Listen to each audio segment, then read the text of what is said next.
আমি সহ অনেকেই বলতেছি যে এই সরকার বিপ্লবী সরকার হয় নাই, মানে প্রফেসর ইউনূসের সরকার। তাইলে প্রথমে প্রশ্ন আসে, বিপ্লবী সরকার কিভাবে চিনব? খুব সহজভাবে চেনার একটা ব্যবস্থা থাকতে হবে, তাই না? সেটা আছেও কলে। আমরা সেই সহজ পদ্ধতি দেখা নিজেরাই দেখব কে কে বাদ গেলে এই সরকার বিপ্লবী চরিত্র পাইত। আসেন সেটা দেখি। তার আগে দেখে নেই কারা বিপ্লবী। এইটাও টেস্ট করার একটা রাস্তা আছে। এটা হইতেছে, এই বিপ্লব যদি ফেল করতো তাইলে কাদের কাদের কল্লা ফেলাই দিত হাসিনা, তারাই বিপ্লবী। তাইলে এই সরকারে কাদের কল্লা ফেলাই দিত হাসিনা? আসিফ আর নাহিদ অবশ্যই এই দুইজন। প্রফেসর ইউনূসের বিশেষ সহকারী মাহফুজ অবশ্যই তার কল্লা ফেলাই দিত। আসিফ নজরুল তার কল্লায় ফেলাই দিত। এই চারজন মাস্ট, অবশ্যই এই চারজনের কল্লা যেত। প্রফেসর ইউনূসের কল্লা না ফেলাইলেও জেলে যাইতেন উনি। তিনি আর আদিলুর রহমান শুভ্র, আদিলুর রহমান শুভ্র তো জেলে ছিলেনই। ওনার আপিল নিষ্পত্তি করে ওনারা পার্মানেন্ট প্যাকেট করে দিত। এই ছয়জন ছাড়া আর কারো কিছু হইতো? কিচ্ছু হইতো? নিজেরা জিজ্ঞেস করেন, কিছু হইতো না। ওনারা আগে যেমন দিন কাটাইতেন, পরেও ঠিক একইভাবে কি সুন্দর দিন কাটাইতেন। তবে সরকারে খুব কম্পিটেন্ট কাউরে লাগে। রাষ্ট্র পরিচালনা একটা বিশেষ স্কিল, কিন্তু সেটা কি বাকিদের আছে? নাই তো। ওই পাঞ্জেরি গাইড পইরা এদের অনেকেই সচিব টচিব হয়েছে আর কি। আর বাকি তো এনজিও গ্রাম। তাহলে বুঝছেন তো, কারে কারে বাদ দিলে এই সরকার বিপ্লবী চরিত্র পাবে? এটা তো গেলো সরকারের কথা। সরকারে যারা নাই তাদের কি অবস্থা এই সময়? কি কি পরিকল্পনা কাজ করতেছে বলে আমরা আভাস পাইতেছি? কোথায় কোথায় ভারতীয় স্বার্থ কাজ করতেছে? কোথায় কোথায় দিয়া বিপদ আসতে পারে? আসেন সেটা আলাপ করি। ভারত যে কৌশল নিয়ে আগাইতেছে তা হইতেছে তিন ধরনের। হিন্দু সম্প্রদায়কে দিয়ে ক্রমাগত উস্কানি দেওয়া, যেন বাংলাদেশ একটা সাম্প্রদায়িক সংঘাতের দিকে যায়। কয়েকদিন আগে চট্টগ্রামে একটা ঘটনা ঘটছে, আসেন সেটা একটা পোস্টমর্টেম করি। একজন হিন্দু যুবক বলতেছে প্রতিমা নিয়ে যাওয়ার সময় প্রতিমার উপরে পানি দিছে, তারে ধরে নিয়ে গিয়া মারধর করছে। আমার কথা বিশ্বাস করার দরকার নাই, ওর নিজের মুখে শুনেন। সার্বজনীন পুজোজ্জীবন পরিষদ সিংহবাবুর বাড়ি হাজারি লাইন থেকে উত্তম পাল্লে কারখানা থেকে আমরা প্রতিমা নিয়ে আসছিলাম। ঠিক আছে, প্রতিমা নিয়ে আসার সময় আমরা খুব সুশৃঙ্খল ভাবে প্রতিমা নিয়ে আসতেছি। হঠাৎ করে এই যে এটা কি বলে, কদম মোবারক শাহী জামে মসজিদ তোরণ, এর সামনে যখন আমাদের ভ্যান গাড়ি দাঁড়ায়, হঠাৎ করে উপর থেকে কিছু দুর্বৃত্তকারীরা প্রতিমার উপর পানি নিক্ষেপ করে। প্রতিবাদ করতে যখন আমরা কিছু ছেলে উপরে উঠি, তখন ওরা আমাদের তিনজনকে আটকে রাখে। দুর্ভাগ্যবশত আমি চলে আসছি, আমার হাতে আঘাত। ওরা মারছে? হ্যাঁ, কি দিয়ে? ইট পাটকেল ছুটছে। এরপরে দুইজন ছিল ব্যাট স্টাম্প। ঠিক আছে, এটা কি দিয়ে মারছে? এটা ইট মারছি, ইটও মারছে, ইভেন প্লাস্টিক ঘষা ঘষি লাঠি ঘুষি এরকম মারতেছে, ইভেন অনেক কিছু করতেছে। তাহলে বুঝলেন তো, প্রচুর অত্যাচার করা হয়েছে। সে মাত্রই বাইসে ফিরে আসিছে, তাই না? আচ্ছা, এইবার ঠিক এর পরের অংশটুকু দেখেন। ওই একই ছেলে, দেখেন।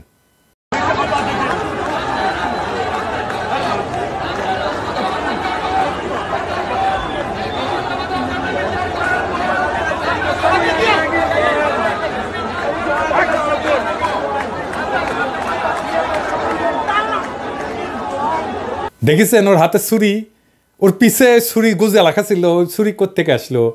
ও ধরে নিয়ে গেছে কেউ, আর তারে সার্চ করে নাই। ছুরি পিছে নিয়ে এসে ধরা পড়িছে, আর সেই ছুরি সব চাইরে দিছে। এটা বিশ্বাস করতে হবে।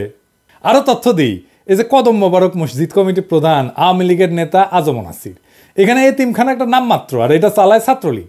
দেখেন যে লাইভ করতেছিল আর ছুরি দেখাইতেছিল, সে আজম নাসিরের সাথে মিছিল করতেছে। বুঝছেন কারা করতেছে এই কাজ? 2 নম্বর কৌশল,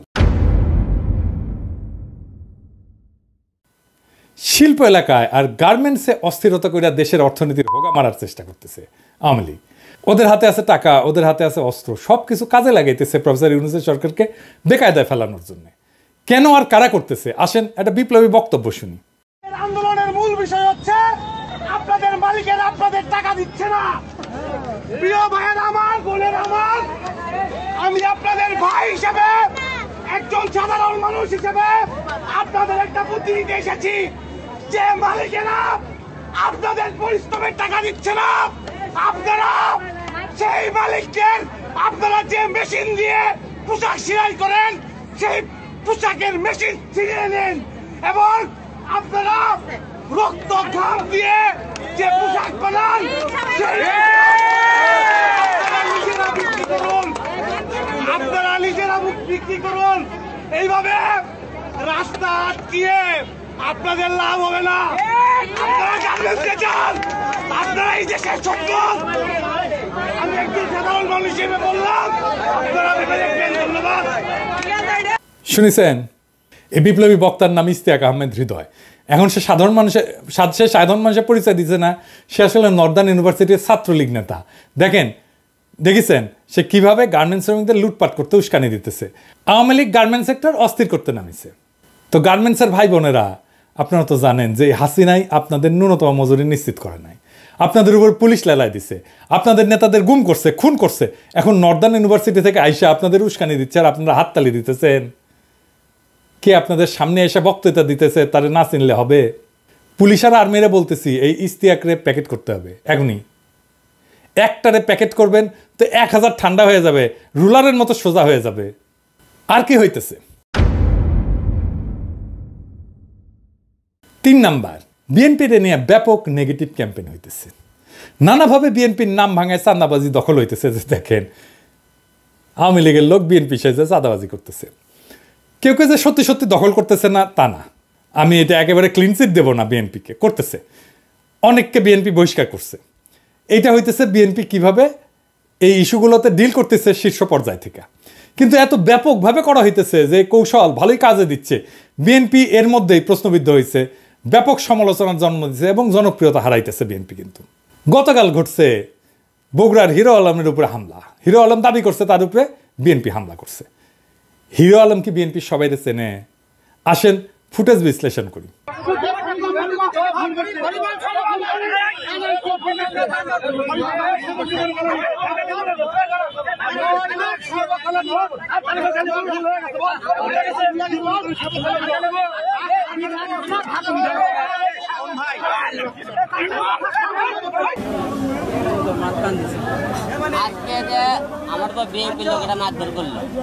এই যে ওর উপরে হামলা করছে বগুড়া আইনজীবী সহকারী মহড়ি সমিতির সাবেক সাধারণ সম্পাদক রনি ওর নেতৃত্বে।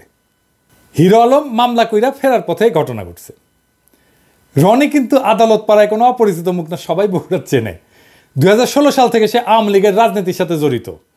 হিরো আলম নিজেই স্বীকার করছে যে রনির নেতৃত্বে হামলা হয়েছে। দেখেন পত্রিকায় বলছে, রনিও বলছে হ্যাঁ আমি হামলা করছি। তো রনি কে? হিরো আলম সব জায়গায় নাটক, নিজের নাক কাইটা পরের যাত্রাভঙ্গ বলে একটা কথা আছে না? তো হিরো আলম কি নিজের নাক কাইটা বিএনপির যাত্রাভঙ্গ করতে গেছিল? আরেকজনকেও শনাক্ত করা গেছে, তার নাম নুরুল ইসলাম মুহুরী। সে বগুড়া আইনজীবী পরিষদের সদস্য এবং সদর উপজেলা আওয়ামী লীগের সহসভাপতি রোমান উকিলের সহকারী। তো হিরো আলম কেন রনি বা নুরুল ইসলাম মুহুরীর নাম না বইলা বিএনপির উপরে দোষারোপ করছে সেটা ওই নিজে ভালো বলতে পারবে, ওকেই ব্যাখ্যা করতে হবে। এবার সেন আর একটা বিষয় নিয়ে কথা বলি, মাজারে হামলা। এটা হইতেছে 3 নাম্বার কৌশল, এবং এই কৌশল নিয়ে ফ্যাসি বিরোধী শক্তির মধ্যে একটা ডিভিশন করার চেষ্টা হইতেছে। যারা মাজার ভাঙতেছে আর যারা মাজার ভাঙা নিয়ে সমালোচনা করতেছে, দুই পক্ষই কিন্তু ফ্যাসি বিরোধী। আসেন এটা একটু ব্যাখ্যা করি। আমি আসলে ধর্ম নিয়ে কথা বলতে চাই না, বাট স্টিল এটা নিয়ে একটু বলি, কারণ এটা কোনো সন্দেহ নাই যে মাজার নিয়ে ইসলাম ধর্মে রিজার্ভেশন আছে। চিহ্ন ব্যবস্থার বিরুদ্ধে ইসলাম সবসময় বলে আসতেছে। মৌলানা দেলাওয়ার হোসেন সাইদির ওয়াজে মাজার পূজার বিরুদ্ধে কথা থাকতোই, কিন্তু ওনার মতো জনপ্রিয় আলেমের ওয়াজের পরেও মাজার কিন্তু ভাঙা হয় নাই। কিন্তু প্রশ্ন হইতেছে এখন কেন ভাঙা হইতেছে? আসেন আমরা এক ভাইয়ের পোস্ট দেখি যে ভাঙতে যাইতেছে। দেখেছেন এডিটর সাহেব ভালো করে দেখান, মানিক সাহেব কি করে সেটা দেখান, ছাত্রলীগ বুঝেছেন। এবার আবার দেখেন সেকুলাররা মাজার ভাঙা নিয়ে কান্নাকাটি করতেছে। সৈয়দ আলিল্লার যে লালসালু উপন্যাসটা ছিল না, ওখানে মসজিদ কি একটা ধর্ম ব্যবসায়ী এবং কামুক, এবং সেটা কবরকে মাজার বানায় সামাজিক, রাজনৈতিক এবং ধর্মীয় প্রতিপত্তি অর্জন করে। এই তো উপন্যাসটা সারমর্ম। তো এই ধর্ম ব্যবসার বিরুদ্ধে সেকুলাররাও তো দাঁড়াইছে। এটা তো সেকুলাররা প্রমোট করছে লালসালু এতদিন ধরিয়া, যে মাজার একটা ধর্ম ব্যবসা, তাই না? তাই ধর্ম ব্যবসার বিরুদ্ধে তো একটা সাধারণ কনসেনসাস ছিল। ইসলামপন্থীরা তো এটা পছন্দই করে না, সেকুলাররাও তো পছন্দ করতো না। লালসালুই সেটা প্রমাণ। তো এখন এটা কারা করতেছে? তাদের একাংশ তো দেখাই দিলাম। সাধারণ মুসল্লিদের যে আওয়ামী লীগরা উস্কাইতেছে অন্তত কিছু জায়গায়, সেটা তো সন্দেহ নাই, তাই না? আমি তো দেখাই দিলাম সরাসরি। যারা মাজার ভাঙতে যাইতেছেন তাদের কই? আপনাদের এই মাজার ভাঙার অথরিটি কারোর কাছ থেকে নেওয়া উচিত না? মানে আপনি তো অথরিটি না, তাই না? অথরিটি আসবে কোত্থেকে? সমাজের কাছ থেকে, রাষ্ট্রের কাছ থেকে, সর্বজনের কাছ থেকে আসবে অথরিটি। কোনো সর্বজন গ্রাহ্য আলেম কি কইছেন যে যাও মাজার ভেঙে আসো? আপনাদের ছাত্রলীগ কইতেছে আর আপনারা যাইতেছেন। যেই কাজ করবেন তার সামাজিক সম্মতি আছে কিনা দেখবেন। আমরা মুজিবের ভাস্কর্য ভাঙছি, সামাজিক সম্মতি আছে। আমরা সবগুলা ভাঙবো, সামাজিক সম্মতি আছে। আমরা 32 নম্বর মাটির সাথে মিশাই দেব, সামাজিক সম্মতি আছে। আমরা পুলিশ মাইরা পা উপরের দিকে মাথা নিচের দিকে টেঙে রাখছি, সামাজিক সম্মতি আছে। আপনার এই মাজার ভাঙায় সামাজিক সম্মতি আপনার নাই। আর যদি কুরকুরায় আপনাদের কাউরে না ডলা দিবার মন চায়, তাহলে ওই যে অমি রহমান পিয়াল আছে না, ওই পোস্টে যে সমস্ত বাকশালী এখনো খুনি আছে না, লেসপেন্সারি করে, তাদের মধ্যে থেকে বেছে নেন, সমাজকে ফ্যাসিবাদ মুক্ত করেন। এটা নিয়ে কনসেনসাস আছে, সামাজিক সম্মতি আছে, এই কাজ করেন। এবার আসেন চতুর্থ বিষয় নিয়ে আলাপ করি, চতুর্থ কৌশল। এই কৌশলটা হইতেছে ভারতের কৌশল, রয়ের কৌশল। বিএনপি এবং জামাতের মধ্যে ঠোকাঠুকি বাধায় দেওয়া। সরাসরি ভারত বিরোধী শক্তির মধ্যে দুইটা দল খুবই সংগঠিত এবং জনপ্রিয়, বিএনপি এবং জামাত। বিএনপি বিশাল বড় দল, জনপ্রিয় দল, জামাত সংগঠিত দল এবং জনপ্রিয় দল। এই দুইটারে যদি আলাদা করে ফেলা যায়, তাহলে বাংলাদেশে ভারত বিরোধী শক্তিরে আলাদা করে ফেলা গেল, ক্ষুদ্র করে ফেলা গেল। এই যে বিএনপি জামাতের মধ্যে প্রকাশ্য বিরোধ আমরা দেখতেছি, দুই পক্ষেরই কম বেশি দায় আছে এটা নিয়ে। কার কম কাম বেশি এটা আমি বলবো না। আমরা যারা আপনাদের দল করি না, বিএনপি জামাতের কইতেছি, তারা আপনাদের কোনো পক্ষই নিব না, কারণ কামড়া কামড়িকে উস্কায় দেওয়া আমাদের কাজ না। আমি আগেও বলছি, জামাত বিএনপির নির্বাচনী ঐক্য এখন সম্ভব না। তাদের দুই দলের মধ্যেই সামনে নির্বাচনী প্রতিদ্বন্দ্বিতা হবে, ফেয়ার এনাফ। কিন্তু নির্বাচন তো এখন আসেনি ভাই, এখনো তো হাসিনা আর তার দল থেমে যায় নাই, ভারত তো থেমে যায় নাই, তারা এখনো পুরো মাত্রায় সক্রিয়। পুলিশ নাই, ট্রাফিক পুলিশ পর্যন্ত দায়িত্ব পালন করতেছে না। আর্মি চিফ প্রফেসর ইউনূসের কথা শুনতেছেন, সে একটা প্যারালাল অ্যাডমিনিস্ট্রেশন চালাইতেছে, সে প্যারালাল শক্তি কেন্দ্র গড়ে তুলছে। সব আওয়ামী লীগাররা পুনর্বাসিত হইতেছে। দেখেন এই ইসলামী আন্দোলনে যে জড়ত হয়েছে, সব আওয়ামী লীগাররা পালায় গেছে। হাসান মাহমুদ ধরা পড়ছে শুনছি, আমরা শুনছি না? এখন শুনি সে বেলজিয়ামে একের পর এক অন্তর্ঘাত হইতেছে, আনসার, তারপরে হিন্দুদের দিয়া, তারপরে শুরু হইলো গার্মেন্টসে। আর দেখেন সালমান আনিসুলরা এসি রুমে বসে আছে, খাবার আবার বাসা থেকে আসে, আড্ডা দেয়, ভালোই আছে। রাজনৈতিক দলে ভোল পাল্টায় ঢুকতেছে আওয়ামী লীগের লোকজনেরা। আপনারা যে তাদের আশ্রয় দিতেছেন, আপনাদের লজ্জা করে না? আমরা তো রেকর্ড রাখতেছি, টাইম মতো ধরবো। এই আওয়ামী লীগারদের অর্থ আছে। ভারত তো হাসিনাকে আশ্রয় দিয়ে রাখছে, তাই না? দিয়ে রাখছে তো, একজন ফ্যাসিস্টকে, খুনিকে, বাংলাদেশ থেকে বিতাড়িত একজন স্বৈর শাসক ফ্যাসিস্টকে আশ্রয় দিছে না? ভারতের যুদ্ধমন্ত্রী তার সামরিক বাহিনীকে তৈরি থাকতে বলছে, কারণ বাংলাদেশে থাকা তার দাসীকে খেদায় দিছে বাংলাদেশের জনগণ। তারপর বাদ খুলে ভারত ভাষায় দিছে বন্যায়। প্রফেসর ইউনূসকে ইন্ডিয়ান মিডিয়া তুলাধনা করতেছে, কইতেছে ইসলামিক ডিক্টেটর। এই যে দেখেন, আর্মি চিফ কাজ করতেছে তার মতো কইরা, সে পলিটিক্যাল পার্টির সাথে ঘুটু করতেছে, মিটিং করতেছে, সে আওয়ামী নেতাদের প্রোটেক্ট করছে না? দুর্বৃত্ত ব্যবসায়ীদের সাথে মিটিং করতেছে, আর তার প্রহরা থেকে দুর্বৃত্ত জেনারেল মুজিবুর রহমান পালায় যায়। বিশ্বাস করেন যে আর্মি পাহাড়া থেকে পালায় যেতে পারে কেউ? এই প্রসঙ্গে পরে আসতেছি। এরই ভারতের প্ল্যান, ফ্যাসি বিরোধী শক্তির মধ্যে ডিভিশন ঘটায় দাও, এবং তারা সফল হয়েছে। এদিকে সময় যারা ফ্যাসিবাদী লড়াই করছেন আপনারা একে অন্যের বিরুদ্ধে কৃপান তোলার। জামাতের আমির কইছিলেন এক জালেমের বদলে আরেক জালেম আনবো, বিএনপি মনে করছে আমাদের কইছে। এর মধ্যে তারেক রহমান কইছেন কিছু দল প্রতিবেশী দেশে ফান্দে পা দিছে, জামাত মনে করতেছে এটা আমাদের কইতেছে। আমি যে গেলাম জামাতের নেতারে যে আপনাদের নাম তো নেয় নাই, ওনারা বললেন আরে এটা সাতক্ষীরায় আমাদের ঘাঁটি, এইখানে আমরা ছাড়া উনি কারে বলবেন, মহাযন্ত্রণা। এর মধ্যে জামাতে আমিরের পড়াতে পত্রিকা আসলো, শিরোনাম বন্ধুত্ব চাই, সহযোগিতা চাই, ভারতের প্রতি জামাতের বার্তা। শফিক ভাই, আপনি মুরব্বী মানুষ, আপনার আমি খুব পছন্দ করি। আপনি শুধু রাজনৈতিকভাবে গুরুত্বপূর্ণ না, একজন শ্রদ্ধাভাজন রাজনৈতিক নেতা না, আপনি আমার পেশারও বড় ভাই, আপনি ডাক্তার মানুষ, তাই আমাদের সাথে দুই ধরনের সম্পর্ক আছে। তো শফিক ভাই, ভারত কি আমাদের জিন্দগিতে সহযোগিতা করছে? ভারতের কাছে কি বন্ধুত্ব চান শফিক ভাই? ভারত তো সারা জীবন বলে আসছে জামাত বিএনপি ক্ষমতায় চলে আসবে, তাই হাসিনাকে ক্ষমতায় রাখতে হবে, তাই না? বিনা সেক্রেটারি বলে যাচ্ছে জামাত ইনফিল্ট্রেট করছে আর্মিতে। দেখছেন আপনার দলের নেতারা ফাঁসিতে গেল কার ইন্টারেস্টে, কার চাপে, কার মদদে? ইন্ডিয়ার তো। বিডিআরের সেনা অফিসার মারলো কার মদদে? ইন্ডিয়ার তো। হাসিনাকে ক্ষমতায় রাখলো কে 15 বছর? ইন্ডিয়া তো।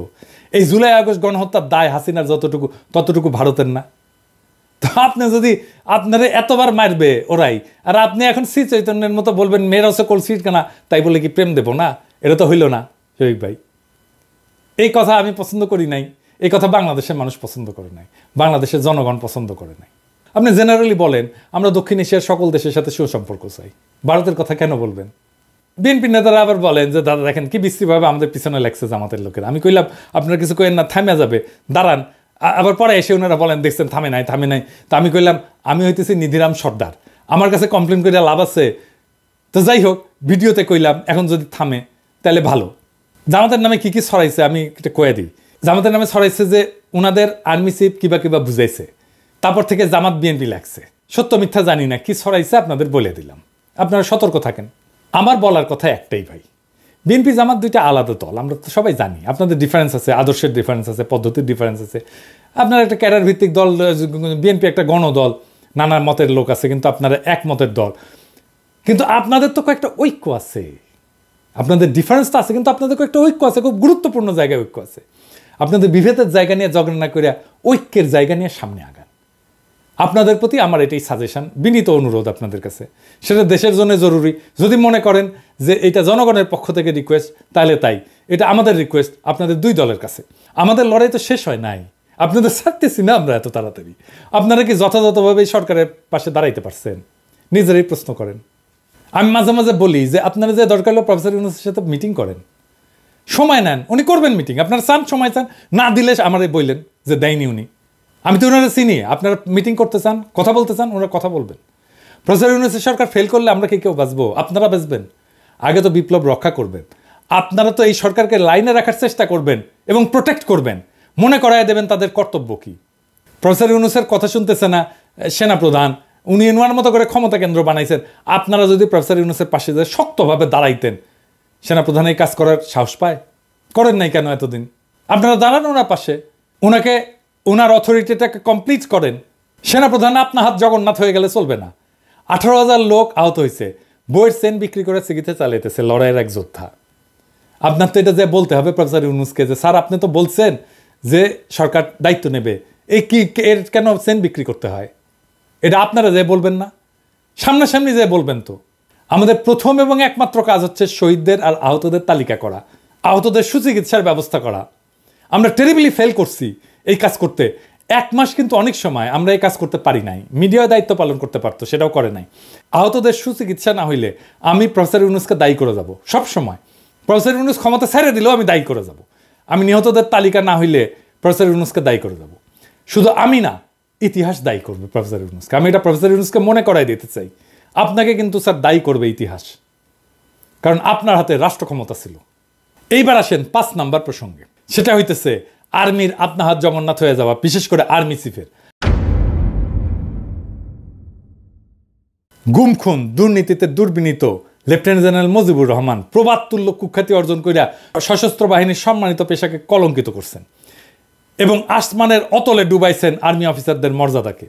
খুনি হাসিনার সবচেয়ে বিশ্বস্ত সেনা সহচরদের অন্যতম এই lieutenant general army training and doctrine কমান্ডে জিওসি হিসেবে ময়মনসিংহে কর্মরত ছিলেন। মানে পালানোর আগের দিন পর্যন্ত উনি পালাইছেন।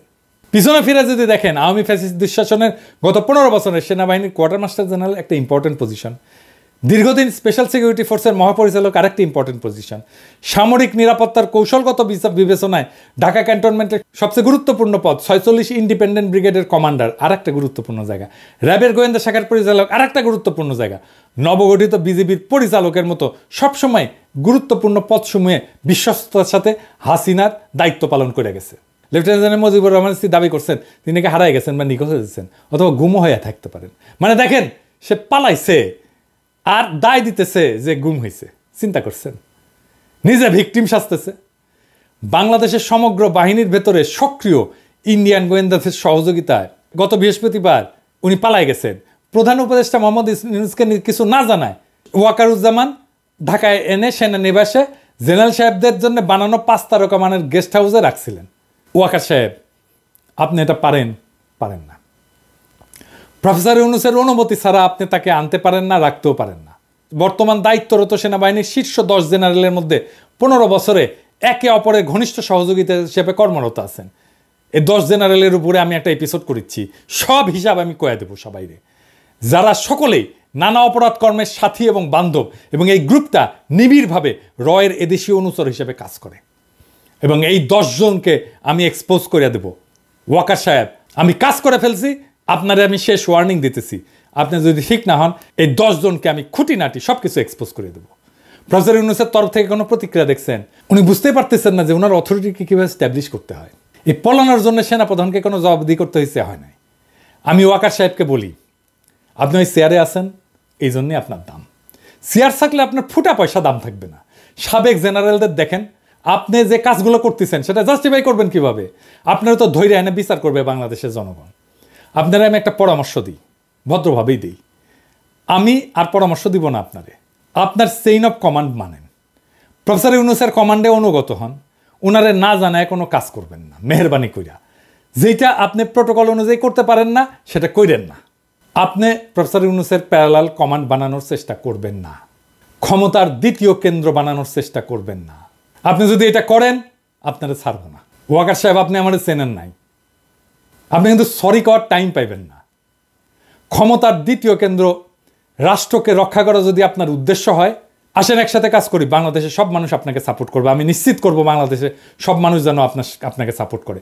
আর যদি মনে করেন আপনার আত্মীয় আর ভারতের বি টিমকে ক্ষমতায় বসানোর পায়তারা করবেন, তাহলে বাংলাদেশকে আরো ভয়ঙ্কর রক্তাক্ত যুদ্ধের দিকে ঠেলে দেবেন, আর এর দায় হবে একান্ত এবং একান্তই আপনার।